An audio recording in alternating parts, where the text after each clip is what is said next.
This is the X-Zone Broadcast Network, broadcasting worldwide on broadcast affiliates and satellite program providers, including CNN Broadcast Network, Sirius Satellite Network, Star Media, Good News Radio Network, Angel Broadcast Network, Wiki Broadcast Network, and WPBN TV. For more information on the X-Zone Broadcast Network, visit us at www.xzbn.net.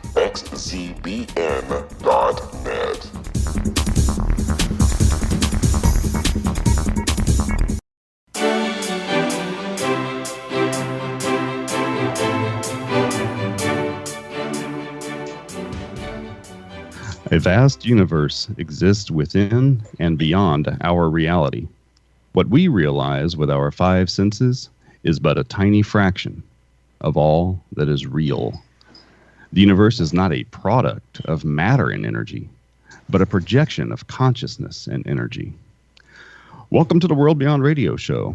I'm Joe Weigant, your guide and advocate, as we remove the blinders of our everyday lives and experience together all that exists out there in the world beyond our world. Thanks for joining us today, folks and friends. We got an exciting show set up for you this hour. Our guest today is Frater Stephen Armstrong. Now, Stephen Armstrong has been a student and practitioner of spirituality and mysticism all of his life. He is a professional historian, a philosopher, and teacher based in the San Francisco Bay Area. After an undergraduate degree from Yale, he was a Jesuit for 24 years and was ordained by the Byzantine Greek Catholic Church. Having left that vocation, he joined the Rosicrucian Order of AMORC and the Traditional Martinist Order in San Jose, California. He has served in several ritual and administrative positions in the order, and he works at the Grand Lodge in San Jose, California in membership services, as well as assisting with the order's publications. His current areas of interest include how the primordial tradition permeates all world traditions, and the way in which the Rosicrucian and Martinist paths provide a unique and unifying viewpoint on those traditions. He is the author of more than 30 published papers, articles, and podcasts, and he is a lecturer for the Rose-Croix University International. Father Stephen, welcome to the show today. Thank you very much. It's great to be here. In just a few brief minutes, can you tell me how it was that you started on this path? What led you down this road to where we are today? Well, you mean in terms of the Rosicrucians? Yes, go ahead. Okay, great.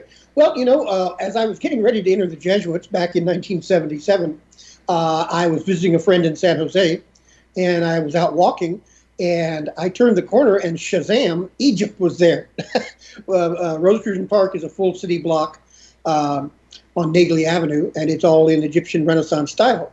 So I went into the museum, enjoyed it, and picked up the booklet, the introductory booklet, Mastery of Life, and read that, and I found it very interesting, but I was already on another trajectory. And so, but that seed was planted there. And so years later, my partner and I came down to the Rosicrucian Egyptian Museum, and it rekindled the spark for me. And so I sent off the application and joined, and have really found a wonderful home with the Rosicrucian Order and the Traditional Martinist Order. And what path were you following whenever you bumped into the Egyptian Museum? Oh, well, I was entering the Jesuit order, the Society of Jesus. It's a religious order within the Catholic communion of churches. And so the turn into a happenstance into the Egyptian Museum changed that entire path. Well, it planted a seed. And so after I had been a Jesuit for 24 years, which I did very happily, loved it, and still stay in touch with my fellow Jesuits, but the time came for me to leave. In a religious order, there isn't the possibility of having a partner. So it was time for me to go, and I left on great terms. And but happily, that seed had been planted about the Rosicrucians, and so it was a natural transition. The being ordained into the Byzantine Greek Catholic Church, is that a part of the Jesuit order, or is that a separate function there? How did that go about? Well, Jesuits serve all of the 21 Catholic churches that make up the Catholic communion of churches. Most people are only familiar with the Roman Catholic Church, but there are Byzantine Catholics, Coptic Catholics. We hear a lot now about the various Christians in the Middle East, sadly, in very dire circumstances. But so it just a Jesuit can serve any one of those churches, and so my inclination was to be ordained in the Byzantine Greek Catholic Church. So it integrates.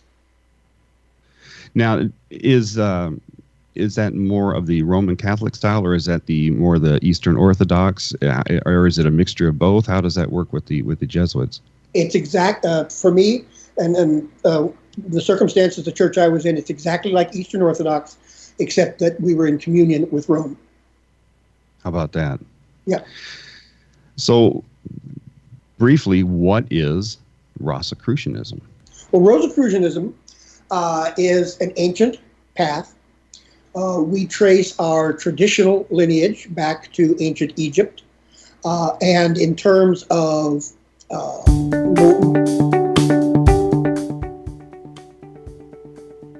I'm gonna have to cut your answer short for just a few moments. We have to take a hard break here for just a second.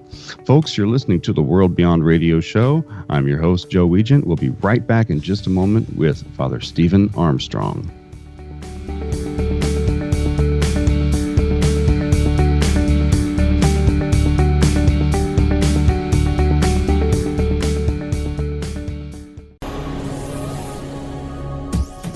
This is the X-Zone Broadcast Network, broadcasting worldwide on broadcast affiliates and satellite program providers, including CNN Broadcast Network, Sirius Satellite Network, Star Media, Good News Radio Network, Angel Broadcast Network, Wiki Broadcast Network, and WPBN TV. For more information on the X-Zone Broadcast Network, visit us at www.xzbn.net.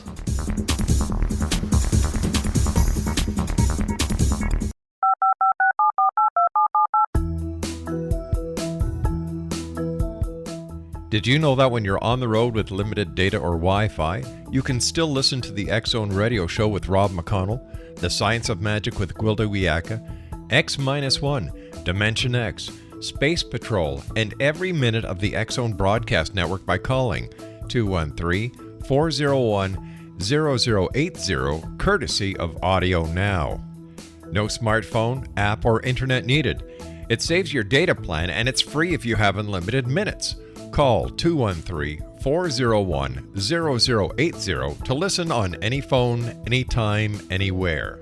Remember 213-401-0080 for the best of the paranormal, parapsychology, and sci-fi radio programming anywhere, 24/7, 365.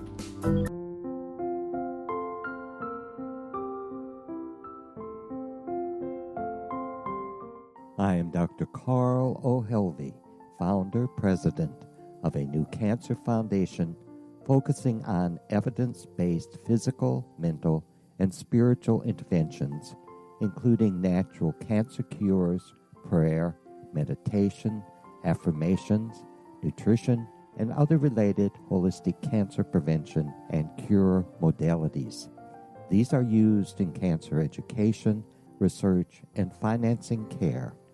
I ask for your help to continue this important work by donating at www.holisticcancerfoundation.com.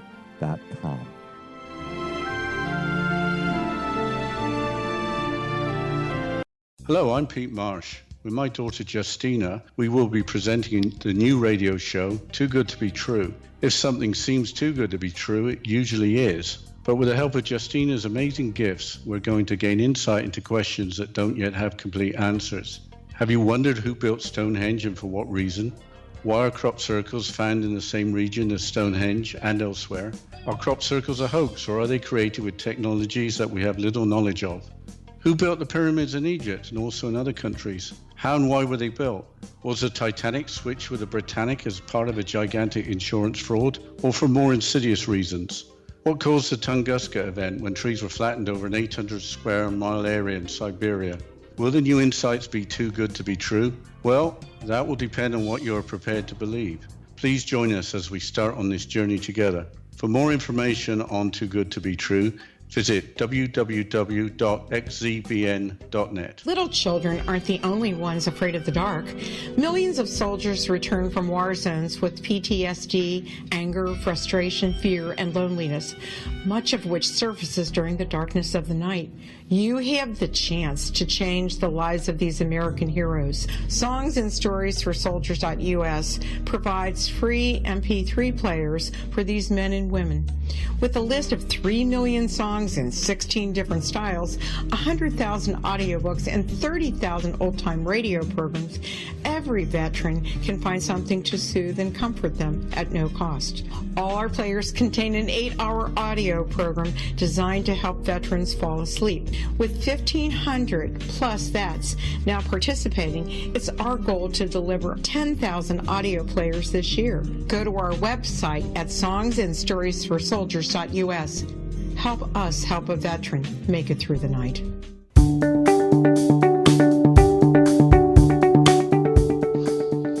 Welcome back to the World Beyond Radio Show. I'm your host, Joe Weigant, and this hour we are talking with Frater Stephen Armstrong on Rosicrucianism. Frater Stephen, is Rosicrucian, is that a religion? Does someone have to leave their religion and become a member of Rosicrucianism? Is it a separate religion all its own? How does it work? Sure. Well, the Rosicrucian Order AMWORK is not a religion in any way, shape, or form. We are a philosophical fraternity of men and women who study spirituality, mysticism, but from a non-sectarian religious viewpoint. So no one has to leave their faith if they belong to a faith community. In fact, we have members of just about every faith community under the sun. We also have members of the clergy of a number of different religions, including some Eastern religions, as well as Christianity and Judaism. So we're a very large fraternity. And so most people who are religious find that the study that we do enhances the experience of their own faith rather than having a problem. Because nothing in the Rosicrucian Order is dogmatic. That is to say, nothing is imposed on members. You study the material, and if it doesn't fit your experience, you just set it aside. So someone could be, say, a Hindu or practice Buddhism or something and still be a member of Rosicrucian. Is that correct? Absolutely. In fact, I know people who are. So what actually is the essence of Rosicrucianism? How does that differ from everything else, and how does it blend into everything else? Certainly. The Rosicrucian path is a path of coming to know oneself and, the old adage, know thyself and thou shalt know the gods of the universe. It is a path of coming to rely on oneself and one's inner voice.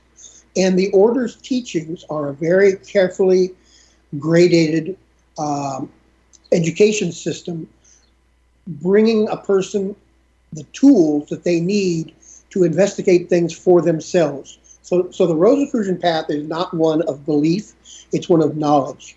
We come to know things for ourselves and to rely on ourselves, not accepting anything that anyone else tells us unless we have tested for ourselves.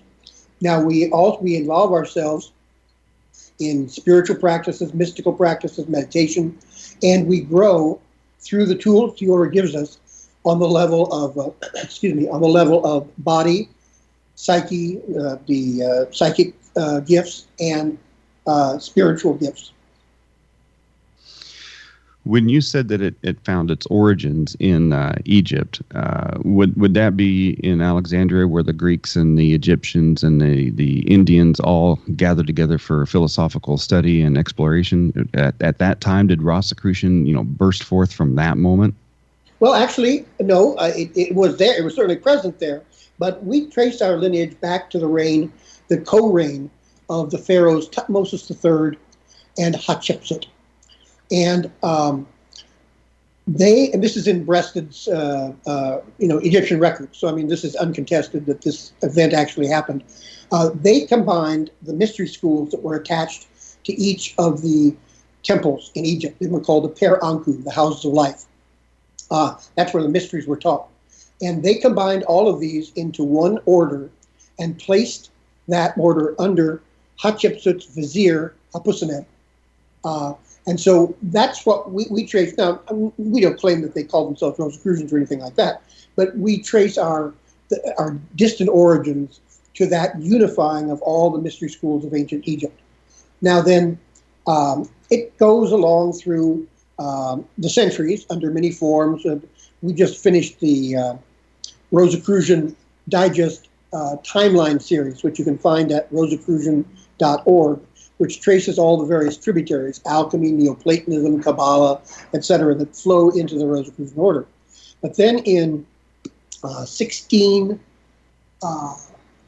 1615, and 1616, the three original Rosicrucian manifestos were published, and Rosicrucianism arose in Europe and was visible once again.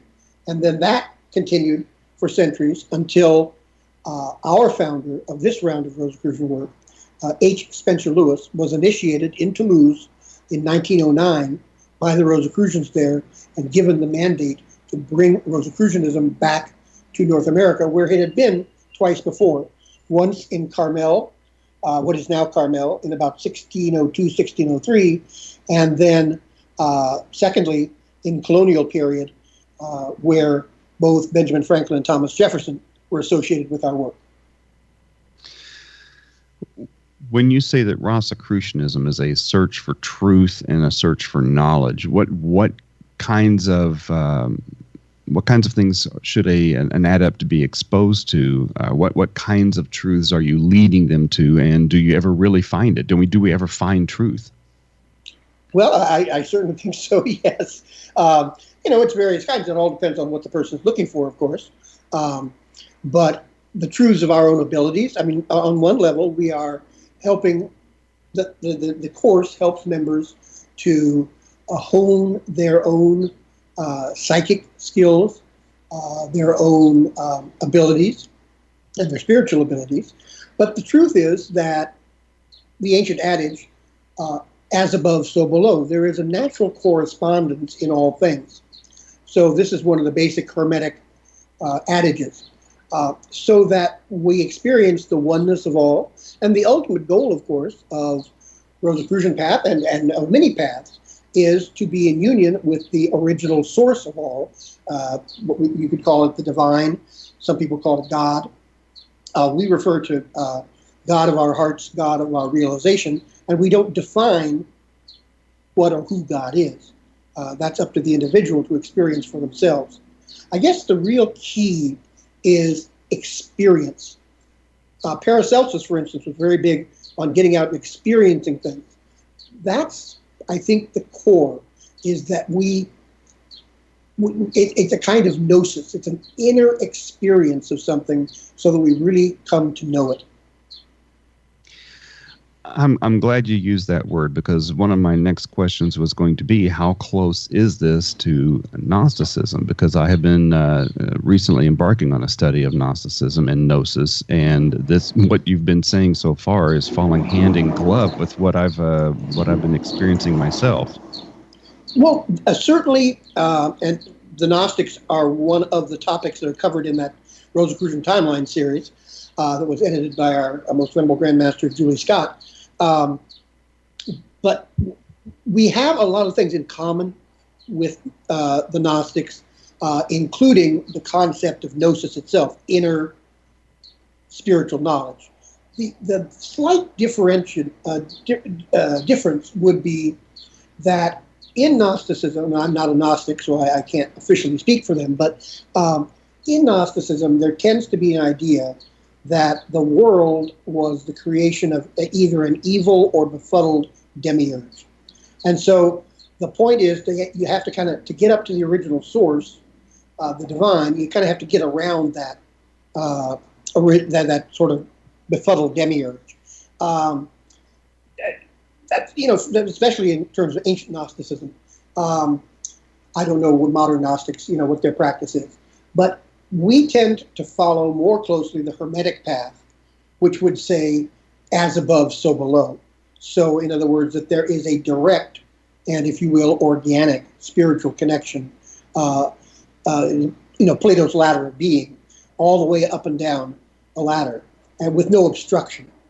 So it may be we honor the Gnostics tremendously, and especially in their later incarnation of the Cathars down in southern France in the Languedoc area. We feel very close to them, of course, because our lineage comes from Toulouse, where the Cathars were active, and we have tremendous sympathy for them. They were horribly persecuted. I'm a member of the Freemasons, actually a twice past master of our local lodge here in Indiana. Great. And how does the Rosicrucian order compare to the modern order of Freemasonry? Well, you would see some structural similarities. Both Masonry and the Rosicrucian order, Amorc, come from the Western esoteric tradition. And so, you have a temple with 4 stations, pillars and things like that. So on that level, there's a certain kind of external similarity. And some of the spirituality is the same as well. However, we are not the Mason. We're not associated with the Masons and never have been. However, there have been periods of cooperation. For instance, in the Scottish Rite, the 18th degree, the Rose Croix degree, is probably a token of that. Now, there are some significant differences. For instance, in the Rosicrucian order, Amorc, women are 100% equal. There's no second order for women or anything like that. And so, for instance, our Grand Master, Julie Scott, is a woman, and the Scandinavian Grand Master is also a woman. And so you have, and women, play all kinds of leadership roles in the order and in our rituals as well. In fact, in a Rosicrucian convocation, there is no part that a woman cannot play, and there are a couple of parts that men cannot play. Interesting. So there really is a tremendous equality, and one of the things too about the Rosicrucian path is the complementarity, the wonderful complementarity of the masculine and feminine energies. And we see that going all the way back to Tutmosis III and his stepmother Hatshepsut, and then Nefertiti and Akhenaten, important people in our path, and then the co-founders of the Rosicrucian order, Amorc, H. Spencer Lewis and Maybank Stacy. So it's because each of us has the masculine and feminine energies within us, and we find that to be very productive and complementary. How do the initiations and symbolism function within the order? Well, of course, symbols are occasions, things that allow us to connect with other levels of reality that we otherwise would not be able to connect. And rituals are, in essence, a kind of symbols acted out. And so in the order, the basis is the home study. But as you go through each level, you become eligible for a temple initiation. There are home initiations, which people do and are very useful, but the communal experience of a temple initiation, which can take place at the Grand Temple, our Grand Temple being in San Jose, or at one of the lodge temples throughout our jurisdiction and throughout the world, it enhances it because you have the shared experience, not only of your common study, but of common symbols, rituals, etc., which bind us together and help to raise us collectively to a new level. I've had the honor of serving on the ritual team at the Rosicrucian Park for many years, and it is a tremendous experience, both receiving the initiations and then participating in conferring them. It's just a tremendous honor and fun also. I mean, spirituality should be fun. Well, absolutely. I also do a number of lectures within the Masonic Order, and it is an honor to be able to do some of these lectures and play these parts for these people going through their 3 degrees. We're going to take a short break for just a moment, and when we come back, we will continue our conversation with Frater Stephen Armstrong. This is the World Beyond Radio Show. I'm your host, Joe Weigant. Stay tuned. We'll be right back.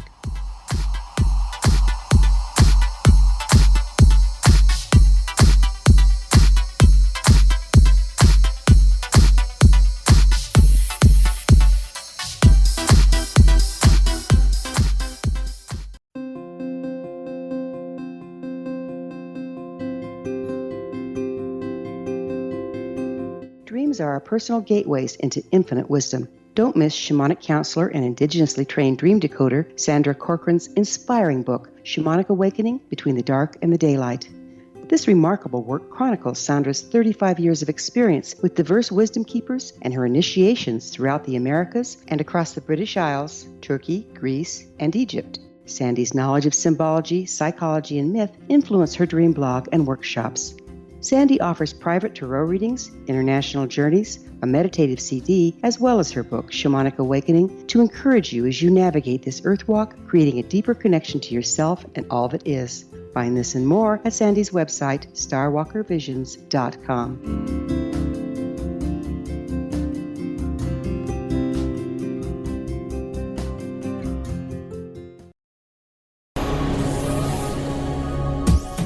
This is the X-Zone Broadcast Network, broadcasting worldwide on broadcast affiliates and satellite program providers, including CNN Broadcast Network, Sirius Satellite Network, Star Media, Good News Radio Network, Angel Broadcast Network, Wiki Broadcast Network, and WPBN TV. For more information on the X-Zone Broadcast Network, visit us at www.xzbn.net.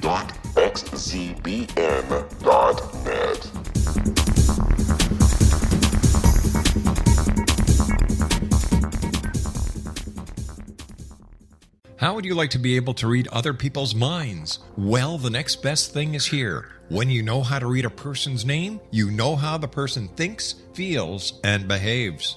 Each letter in our name holds a key to unlock our true essence. Our name contains both our gifts and challenges in this lifetime. Mnemology science discovers personality secrets hidden in the placement of the letters of our names, including the first and last impression people remember about us. Sharon shows us how to interpret the arrangement of letters as outlined in her book, Know the Name, Know the Person. Sharon Lynn Wyeth created mnemology science after 18 years of research and testing her theories, and has supported thousands of people around the world in understanding themselves and others better. You'll enjoy Sharon's unique teachings as she shares her system to learn the gifts behind your given birth name. Even if you don't like your birth name, there are jewels in this book. If you're thinking of changing your name, ready to name your child, or wanting to get along better with others, this is the book for you. If you'd like to improve your relationships and change your life for the better, get the book today, Know the Name, Know the Person, or visit www.knowthename.com. That's www.knowthename.com.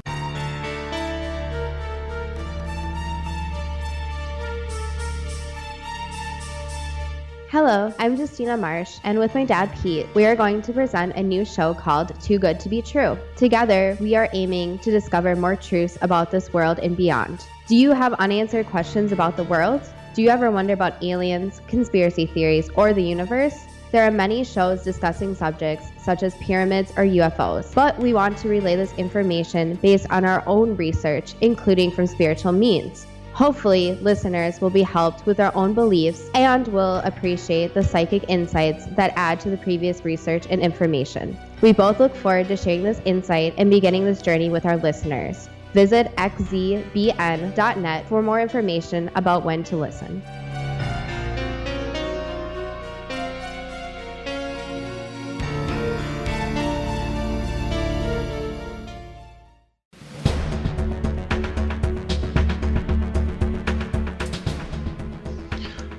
Welcome back to the World Beyond Radio Show. I'm your host, Joe Weigant, and we are talking about the Rosicrucian Order with Frater Stephen Armstrong. Frater Stephen, we were just talking about the symbolism of both the Freemasonic Order and of the Rosicrucian Order, and in Freemasonry, it's the tools of architecture that are used to remind its members to build their lives in a way that we're basically building that temple for after our deaths, for that life beyond this life. And so we use tools and symbols like the square and the compass, the level and the plumb to help us to remind ourselves each day to live according to the things that those symbols represent in order to make sure that we're building that edifice for our next life. How do the symbols that are used by the Rosicrucian Order, how do they impart their messages? Is it for this life? Is it for the next life? How do they impart their messages to its members? Well, we certainly have a number of symbols, a triangle being one of our primary symbols. We have, on occasion, used the square and the compass as a symbol. We are much more focused on this world and improving this world. The keynote of an artisan, which is someone who is in the 12th degree, is service. And today, we are accomplishing that service in amazingly different ways. We are working for the perfection of this plane of existence, insofar as it is possible. We know that we're immortal beings having a physical experience, and that we will go on and be reincarnated many times. But our job here is to provide for the betterment of humanity, all the creatures on our planet, and the planet itself. And so, for instance, our Imperator, Christian Bernard, has issued 3 new manifestos since 2001.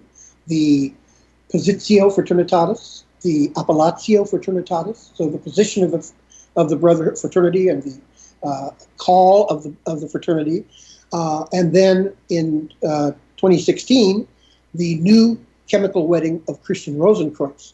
And the point of all of these is that the world is at a crucial junction.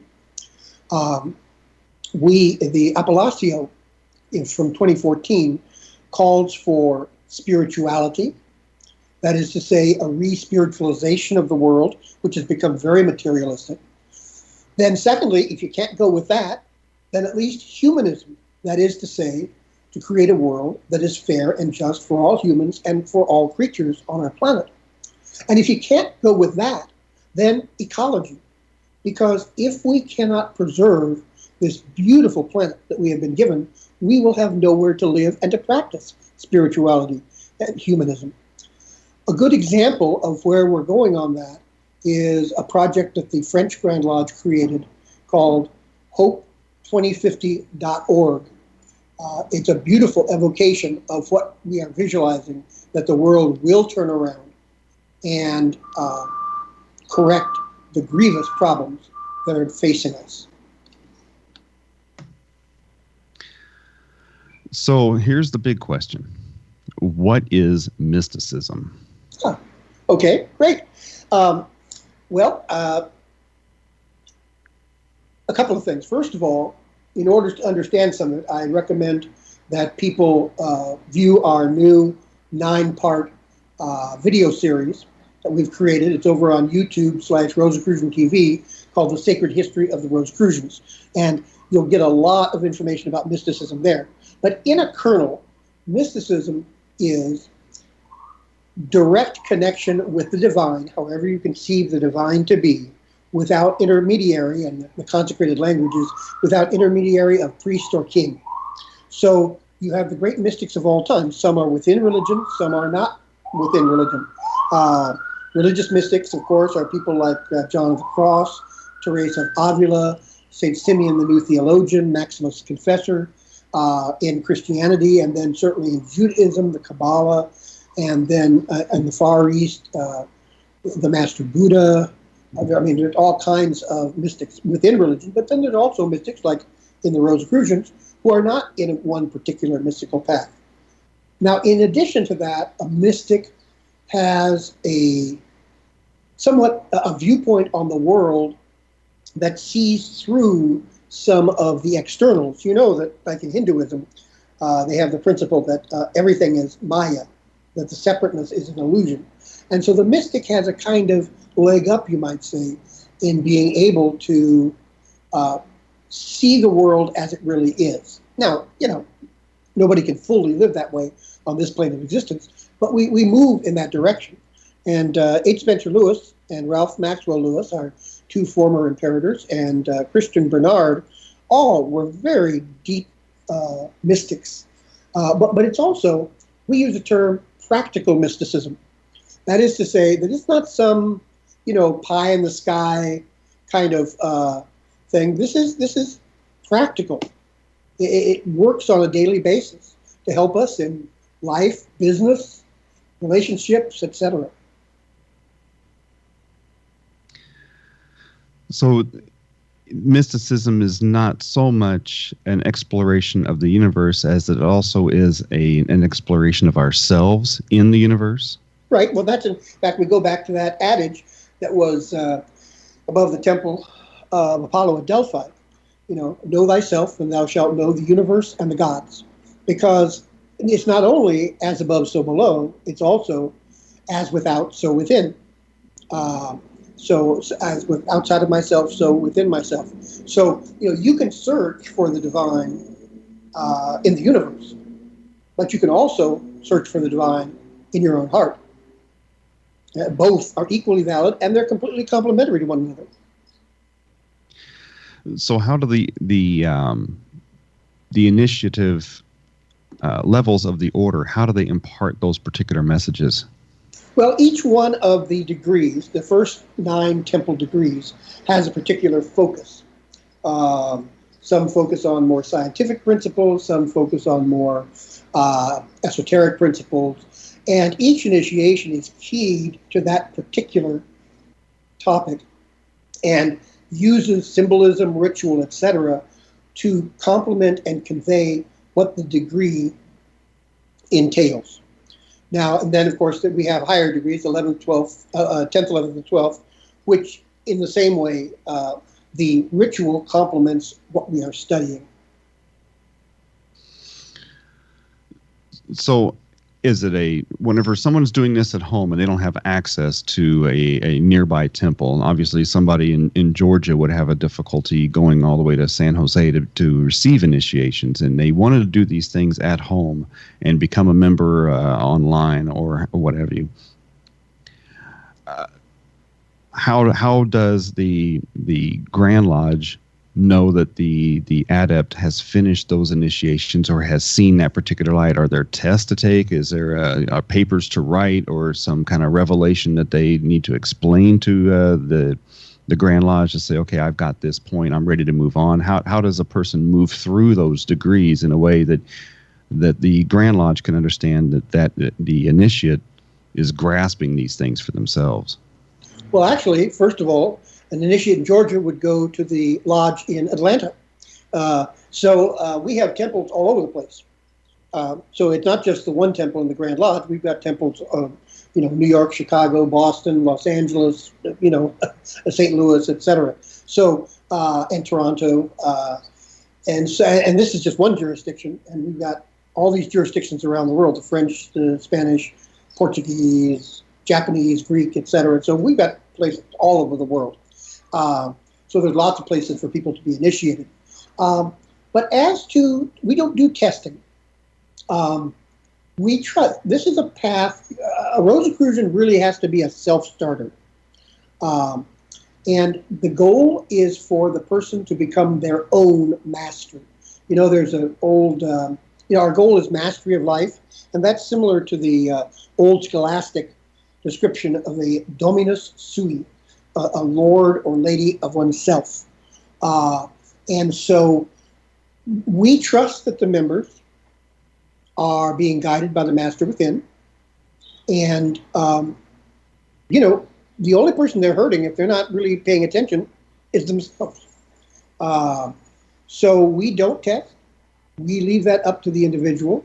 And of course, the way one can tell if someone is truly advanced is how they treat one another, how they treat other people. Are they kind? Are they helpful? Are they generous? We don't look for people to, be shining with brilliant light around them or something like that. I mean, those phenomena do exist and do happen from time to time, but that's not what true advancement is. True advancement is becoming a more divine human being, someone who is living the fact that we are emanated from the one divine source. That's how you can tell. And I've met so many upper degree members that really do. I mean, they shine, not necessarily with physical light, but I mean, they radiate kindness and solicitude, which I've been the beneficiary of many times. So you can really tell. You can tell when somebody has taken their studies seriously. So is that one of the advantages or the benefits of belonging to the order, is just a better knowledge of self and a better presence of self when he's amongst other people? Absolutely. That's in our society today, that's a pretty good benefit. Now, we also, we have techniques for psychic projection. Our 6th degree focuses on energy healing.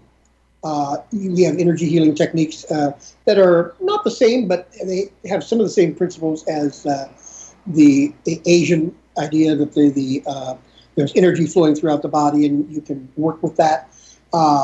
We have all kinds of psychic practices, telepathy, telekinesis, vibraturgy, where you pick up an old coin and get some feeling from it. We go through all those things because our psychic abilities are part of our natural heritage as human beings, and we have exercises to help people do those things. But that's all for the purpose of growing as a whole person, so that we'll be ready to be able to advance to the more spiritual tasks of serving our brothers and sisters, all the other creatures on the planet, etc., benefiting humanity and the whole planet. That's the ultimate goal. And, of course, union with the one source of being. And these other things, physical, healing, psychic work, etc., are simply steps in that progression. Now, different people concentrate on different things. So there's a whole range of stuff, and probably not every Rosicrucian concentrates on every single thing. So once those lessons are learned in that 6th degree there, where you're learning these psychic things, are those carried on to other degrees from that point? Everything builds on what you've learned before. Now, the 6th degree is specifically about healing and using the energy of the body to assist. Now, it's not in place of modern medicine. It's to assist with that process. We always tell people, trust your doctor, go with your doctor. But yes, each degree and the skills you learn in each degree, clearly each one builds on what you learned in the last degree. Well, I want to stop right there. We have to go to a break. We're going to go to our final segment in just a moment. Folks, thank you for listening to the World Beyond Radio Show. We're going to cut to a break, and we'll be right back with Frater Stephen Armstrong of the Rosicrucian in just a moment.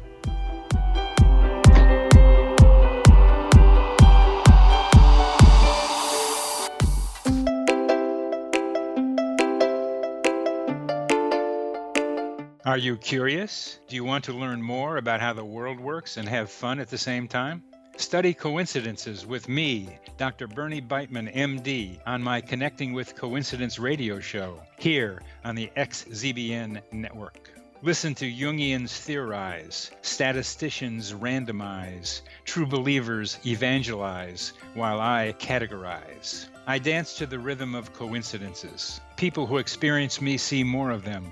Maybe something on the show matches a thought in your mind.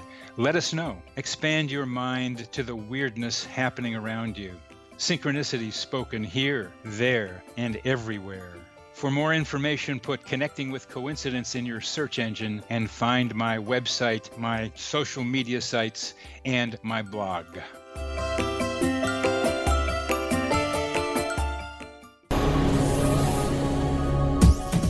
This is the X-Zone Broadcast Network, broadcasting worldwide on broadcast affiliates and satellite program providers, including CNN Broadcast Network, Sirius Satellite Network, Star Media, Good News Radio Network, Angel Broadcast Network, Wiki Broadcast Network, and WPBN TV. For more information on the X-Zone Broadcast Network, visit us at www.xzbn.net.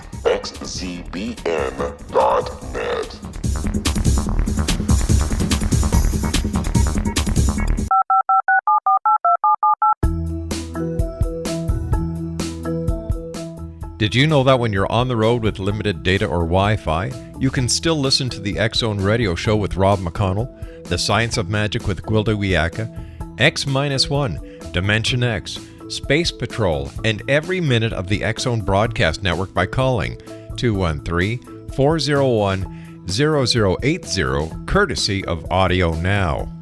No smartphone, app, or internet needed. It saves your data plan and it's free if you have unlimited minutes. Call 213-401-0080 to listen on any phone, anytime, anywhere. Remember 213-401-0080 for the best of the paranormal, parapsychology, and sci-fi radio programming anywhere, 24/7, 365.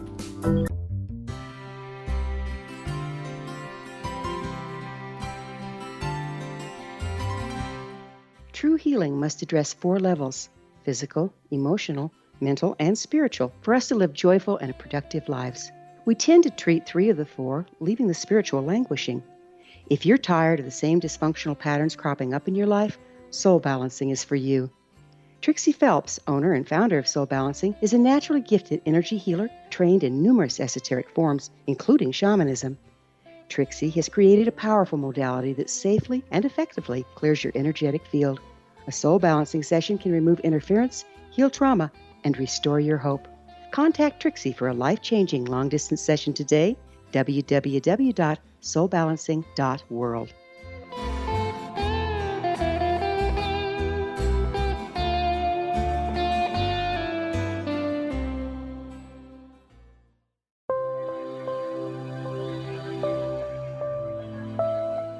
There's a legend shared by many indigenous cultures of a time when the nations were cast to the 4 corners of the world. Each nation was given a body of sacred knowledge that held a different portion of the truth to preserve. True reality could not be known until all the nations reunited, combining the information. If a single one was missing, the world could not be reborn and darkness would prevail. The Science of Magic Radio is dedicated to reuniting the sacred knowledge. With the understanding, none of us has all the answers, but together we can open new perceptions and possibilities. Through our combined vision, the world can be reborn into a place where darkness no longer prevails. Join me, Gwilda Wiyaka, and the Science of Magic daily on the X-Zone Broadcast Network, xzbn.net, or visit us at thescienceofmagic.net.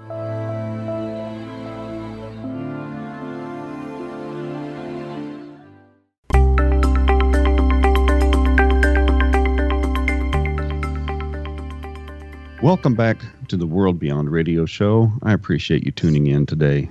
I'm your host and guide, Joe Weigant.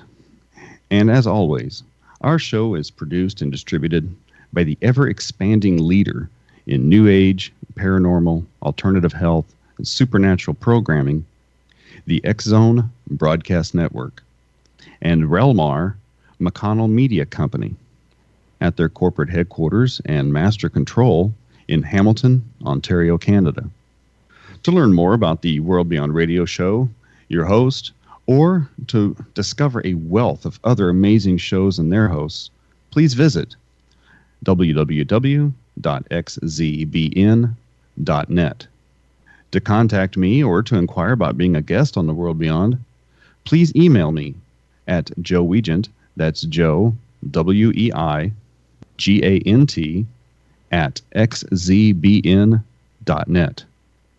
For more information, you can also visit my websites, www.paranormalpeace.com and www.reikichoice, that's REIKI, choice.com. Or you can visit me on Facebook and see all the things that I do there. Frater Stephen Armstrong, how can our listeners reach you or your websites and learn more about the Order of the Rosicrucians? Well, it's very simple.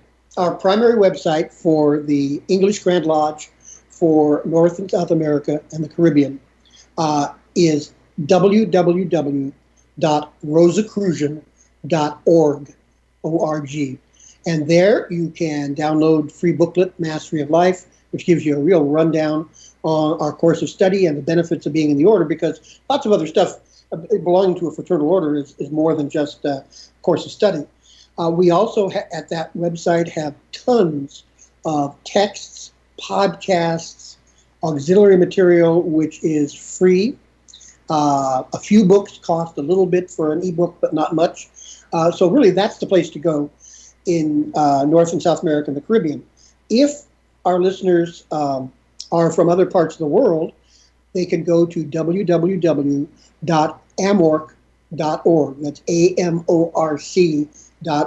And all of our Grand Lodges and jurisdictions, and there are many, are listed there. And you would simply, let's say, for instance, you're in the Czech Republic. You click on the Czech and Slovak administration and would be able to join there. Now, for our jurisdiction, joining is so easy. You simply go to that webpage, rosicrucian.org, and click Join the Order. There's a short form. You fill it out, and dues are either in U.S. dollars. They're either $150 a year or $15 a month. That's it. And you join, and you begin downloading your materials online. We have seen a tremendous increase in membership around the world, but certainly in our own jurisdiction, since we're fulfilling the mandate that was given to H. Spencer Lewis by the Rosicrucians in Toulouse. They told him, take these mysteries and make them available for modern men and women. So first, of course, they used the mail order. Now we use the internet. And we're open to everybody, men, women, all genders, all ethnic groups, etc. There is no barrier there. Freemasonry has often been accused of being a secret society, which doesn't make sense because we all wear rings and put placards on our cars and license plates and wear jackets and hats and everything that have the square and compass all over it. We'll tell anybody we're a Freemason. Has the Rosicrucians ever been accused of being a secret order? Oh, all the time. And I say to people, we're not doing a very good job of it. We've got a full city block in San Jose of Egyptian buildings. We have a similar thing in Curitiba, Brazil, and we have a beautiful, huge building in Paris. So we're not doing a very good job of keeping things secret. The idea is, though, it's a fraternal order, and just like Masonry, of course there are things like passwords and various things like that you have to be a member to know. But we are very open nowadays. When you go to our website, rosicrucian.org, we share so much information.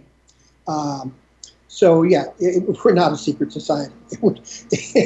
If so, we're getting a bad grade on it.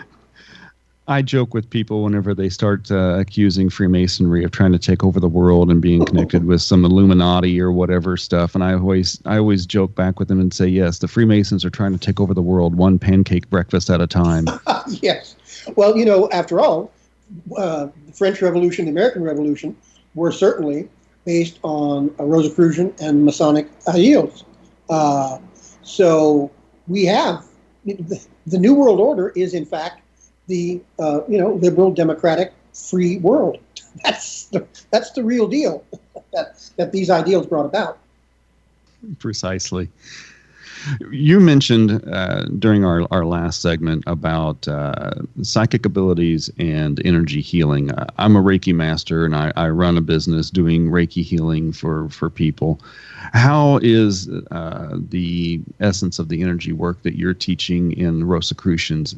How similar or different is it from Reiki practice? Well, I don't know Reiki, so I really can't make a comparison. However, what we do, we understand that there's energy running through the body, according not only the nervous system, but in psychic centers, etc. And what we do is using the various polarities, negative and positive, like in electricity, not meaning bad or good, to influence parts of the body that need healing, to restore balance in terms of energy. If more positive energy is needed, we have ways of placing our fingers on certain parts of the spinal column that then will radiate the proper energy to the place that is needed. So it really is a question of balance. But we also say you've got to be eating correctly, getting exercise, getting rest, doing all the things so that you are following nature. And then if something gets out of balance, this helps. And every once in a while you have to go to a doctor because something is dangerously out of balance. But for the most part, we can keep ourselves in balance with these kind of energy practices. I like what you were saying a little bit ago about using psychometry. I think you use a different word for it, about picking up objects and being able to see where the object has been and who held it last, and some of the other the psychic exercises that you're using to expand the mind and expand consciousness and receptivity to intuition and those kinds of things. That pricked my ears because that's the kind of work that I also do whenever I'm either working with clients in my Reiki practice or whenever I'm doing investigations on haunted houses and things like that. So that's a very interesting piece of what the Rosicrucians is teaching, is the expansion of the psychic nature of our minds. Right. And it helps us to realize that there's lots beyond the physical and what we can just see around us. There's a lot more going on. And I think that's the point, really. Which is exactly the point of my show, just trying to get people to realize that it's not just about going to work and making sure the kids get to soccer practice. There's a great big world out there. Go out there and taste some of it. Absolutely. Well, I'm sitting here actually at the Rosicrucian Cultural Center up in Harlem in New York. We have this wonderful meditation center in New York, and anybody who comes to the Big Apple, we have other local groups here too, but the Rosicrucian Cultural Center is a great place to come in and meditate. And that's linked on our website, rosicrucian.org. We're in Harlem, which is one of the friendliest neighborhoods in New York. And it's just a real oasis, being able to come in, peacefully meditate. I've noticed that a lot of, whenever I go see the Martinist websites and talk to Martinists, there's also some connection with Rosicrucians. What is the connection there? Are Martinists Rosicrucians? Or is it kind of like the way all Shriners are Masons, but not all Masons are Shriners? Or how does that Sure. work? Well, the traditional Martinist order comes from the late 19th century. And in 1940, it was placed under the aegis of the Rosicrucian Order Amor. And just in time, because World War II. 1939, 1940. So we brought it over here and nurtured it, and then brought it back to the world. Martinism is the way of the heart, deep inner prayer. It's not a religion, and so that is the only order that we are allied with. And so you can study Martinism at home, and you don't have to be a Rosicrucian in our jurisdiction. However, if you wish to participate at a heptad in the Martinist initiatic path, you do also need to be a member of the Rosicrucian Order Amor. But it's truly a beautiful path. I've gone through the chairs in the Martinist, in the traditional Martinist order, and it's really intimate spirituality in a most beautiful way, and it's based on the teachings and tradition of Louis-Claude de Saint-Martin, who is the unknown philosopher. And our most venerable Grand Master, Julie Scott, is the Grand Master for the Martinists, and the Imperator, Christian Bernard, is the Sovereign Grand Master of the traditional Martinist order. So they really work in parallel, very complementary to one another. We're just about out of time, but can you tell me what Rosicrucianism has done for you personally in your life? As you mentioned at the beginning, I've been a student of mysticism and practitioner all my life. What the Rosicrucian Order has allowed me to do is to organize all my experiences of the past, which not only include Jesuits and Byzantine, but Druids and all kinds of other things. Put that all together in a framework, and the Rosicrucian path helps you to see how all of it interacts with one another. The other thing, and that's kind of on the intellectual level, on the heart level, it's a home. It is a wonderful home. And I have felt so welcomed. My partner has felt so welcomed. It warms the heart to be with like-minded people. Well, I appreciate you coming onto the show today. This has been fascinating and enlightening, and I always invite you back again. My friends, this has been another episode of the World Beyond Radio Show. I am your host, Joe Weigant. Tune in again. Thank you very much for listening.